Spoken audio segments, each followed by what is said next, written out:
Gracie's Night, A Hanukkah Story by Lynn Taylor Gordon, illustrated by Laura Brown. One late autumn evening, snow fell like lace on the tip of the nose of a girl named Grace. It was holiday time in New York, Gracie's city, where light, fluffy snow had made everything pretty. Gracie's breath swirled as she swished down the street, with patches of snow crunching under her feet. Tasting the snowflakes that fell from the sky, she happily nodded as people passed by. Store mannequins modeled their holiday best, long shimmering dresses and handsome wool vests. So lovely and stylish, each seemed to say, "You can be just like us if you shop here today." But Gracie just sighed, leaning in toward the glass, traced a heart with her finger, and hurried on past. For right down the street and around the next block was her favorite store, the Second Chance Shop. It sold gently worn clothing like sweaters and hats, plus books, toys, and puzzles, neat stuff like that. After whooshing inside on a cold gust of wind, she beelined it straight to the used mittens bin. Her old mittens were ragged and let in the air, so Papa had sent her to buy a new pair. She tried on a right with a sweet, furry cuff, and modeled a left with some sparkly stuff. She doubted she'd find any twins in the batch, but suddenly, two great mittens that match. They were just Gracie's size in soft royal blue, her favorite shade, and her papa's too. At the counter, the lady asked, "Box, dear, or bag?" "I'll wear them right now. Could you please snip the tag?" "Of course. My big sale's on, so luck's come your way.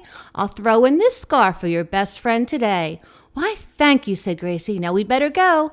It's time to go home." So they left in the snow. On the frosty walk home they kept up a quick pace, and she held the warm mittens up close to her face. They expertly leaped over puddles and ice, then met a French poodle who was ooh-la-la nice. When Gracie found Papa asleep in his chair, she gave him a hug so he'd know she was there. "Thank you, my Papa," she playfully said, as she swirled her new mittens on top of his head. She showed him the mittens. "So what do you think?" "Now your hands will be warm," he replied with a wink. They shared their apartment with Gracie's dog, Max, a loyal old boy who did tricks for his snacks. A goldfish named Lox and a stray cat named Bagel each had a place at their small kitchen table. They played cards and checkers and had lots of fun, but money for extras? There simply was none. No dance lessons, restaurants, or fancy new clothes, just bargains and hand-me-downs. Plenty of those. A ping in the pail meant the ceiling was leaking, the old heater dinged, and the floorboards were creaking. Although there were holes in his old thinking chair, that didn't stop Papa from thinking things there. He worked as a bus driver during the day on a cross-town route for the MTA. Though he worked very hard and worked overtime too, he still couldn't pay all the bills that were due. With Hanukkah coming and little to spend, Gracie declared all this worry must end. On Thanksgiving morning, the big paper came. Gracie studied the want ads, and one had her name.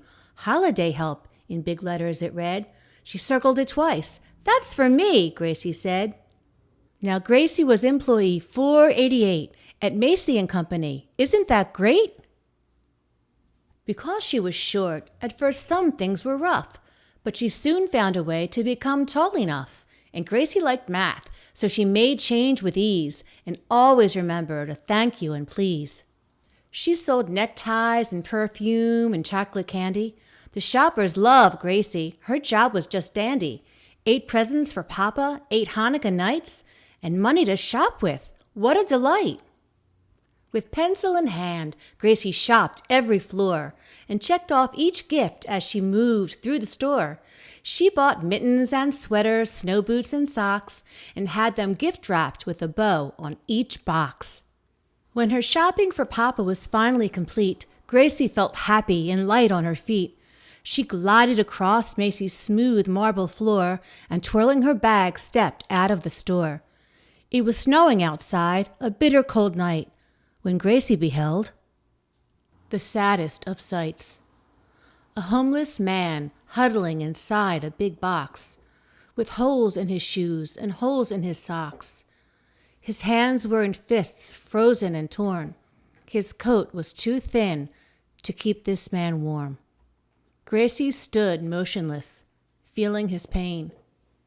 She gazed at her mittens, remembering again how her hands had hurt in the cold winter air.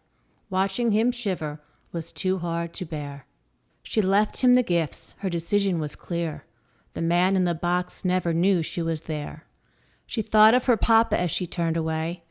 "You did the right thing," she knew he would say.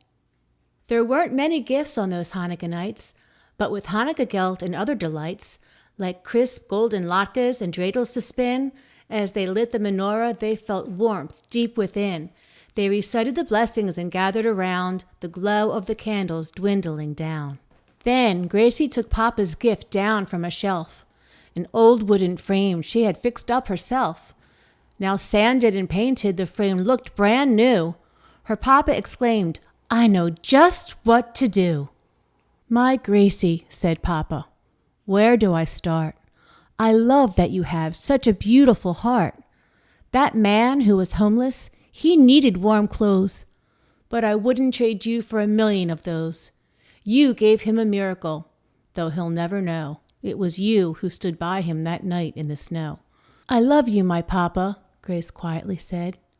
He held her face softly and then kissed her head. Become someone's miracle. Be someone's light. Give up just one gift on one Hanukkah night. Someone in need could be waiting for you. Gracie would say, "It's the right thing to do."